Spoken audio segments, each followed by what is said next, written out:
Hello, so my paper explored the criminal behavior of two notorious serial killers, Ted Bundy and Samuel Little, and analyzes their actions through the lens of criminological theories. By examining the theories that I have chosen, my study will provide insights into the factors that contribute to their violent tendencies. The findings will highlight the importance of understanding their motivations and patterns of the serial killers to prevent future crimes and enhance law enforcement strategies. Hope you guys enjoy. Serial killers are individuals who engage in a series of murders, often with no apparent motive or pattern. They are a disturbing and prominent phenomenon that has captured the attention of society. The purpose of my research paper was to explore the characteristics of serial killers and to delve into the theories that attempt to explain their criminal behavior. The crime category chosen was, of course, serial killers, with a focus on Ted Bundy and Samuel Little. The theorists chosen are Cesar Labronzo and Albert Bandura, focusing on their theories of biological positivism and social learning. Ted Bundy's actual name is Theodore Robert Bundy. He was born on November 24th in 1946 in Burlington, Vermont, to his mother, Illinois Louise Coward, who went by Louise. His father was unknown, but there was a suspicion that his grandfather had raped and abused his mother, and so it was said that he was his actual father. Bundy was born as an illegitimate child, so he had to be raised as the adopted child of his grandparents, which means he became the brother of his mother. Once his mother was old enough and able to, she relocated them to Tacoma, Washington, where she remarried Johnny Bundy, and that's where Bundy took the last name from. They did have more children, Ted Bundy's siblings, and he wanted to stand out against them, so he started to act out at a younger age. He graduated from the University of Washington with a degree in psychology and then went on to attend law school, which he did not finish. He decided to become involved in social and political matters, working on Republican government of Washington's campaign as well as for the Department of Emergency Services in Washington. Bundy was responsible for numerous murders and sexual assaults, leaving a lasting impact on our nation. His criminal career began in 1974 when he abducted and raped a young woman in Utah. This was followed by a string of horrific crimes, including multiple murders and sexual assaults in multiple states. He was cunning and manipulative, often targeting vulnerable women who were alone. He would lure victims by pretending to need assistance and then overpowering and insulting them. His victims were usually young and attractive women, which further fueled his sense of power and control. Most of his cases were he abducted, raped, and then killed his victims by strangulation during a sexual act. There were a few cases that he beheaded the corpse with a hacksaw or removed their hands. His final crime was after he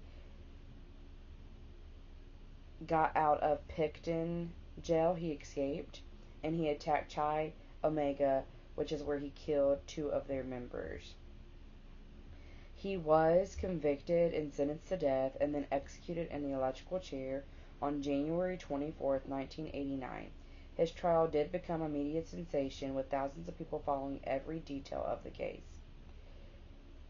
There were also movies, dramatized films, a documentary series, and books attempting to shed the light on the crimes that Bundy had committed. The theory I chose to correlate with Ted Bundy was the biological positivism theory that was conducted by Cesar Lombronzo. This theory suggests that criminal behavior is rooted in biological factors such as genetic predispositions and other biological causes.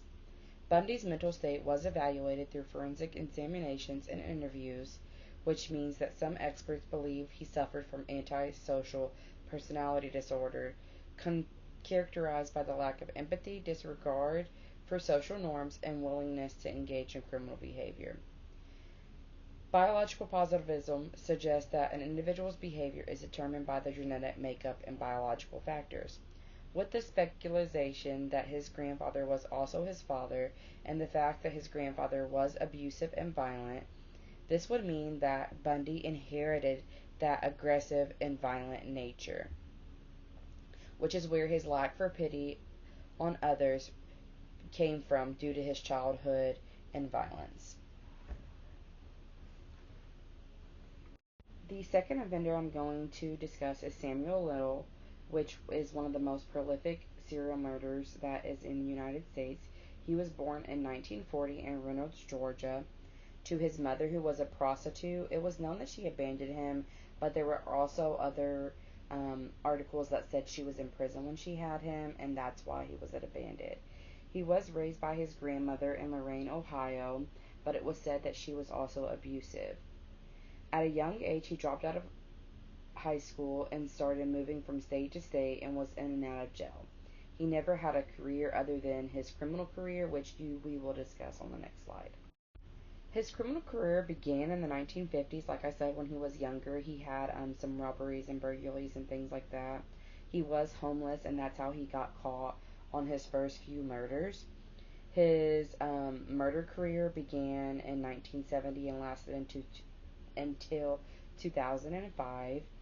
Altogether, within that time, he was able to accumulate 93 plus murders, which he admitted to Ranger James Holland that he had committed murders to 93 women.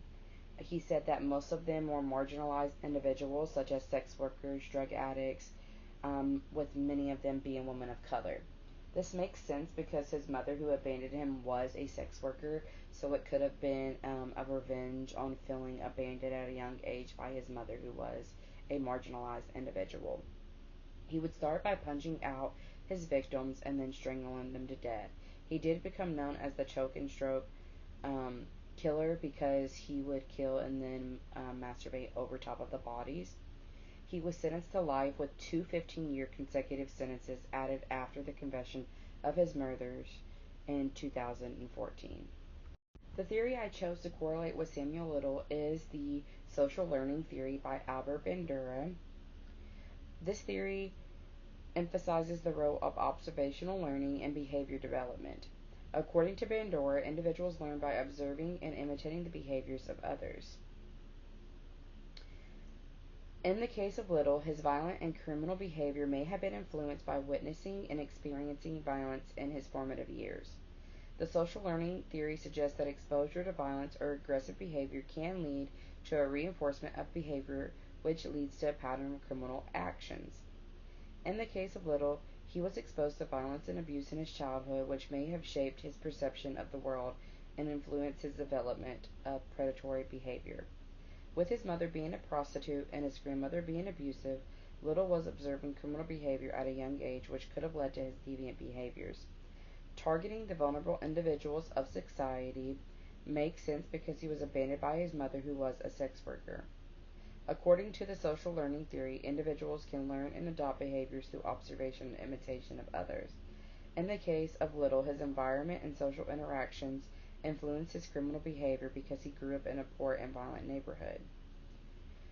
Additionally, his lack of positive role models and social support may have further reinforced these behaviors because he did not have positive reinforcement and lacked the punishment he needed, which means he continued to murder because he was not caught for so long. In conclusion, serial killers are a complex and disturbing phenomenon. Understanding the background and offenses of serial killers such as Ted Bundy and Samuel Little provides valuable insights into their criminal behavior.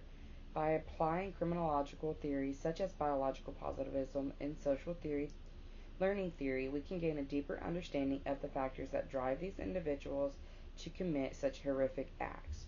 While serial killers are relatively rare, understanding their motivations and patterns can help law enforcement and society in preventing future crimes. Thank you, and I hope you enjoyed listening.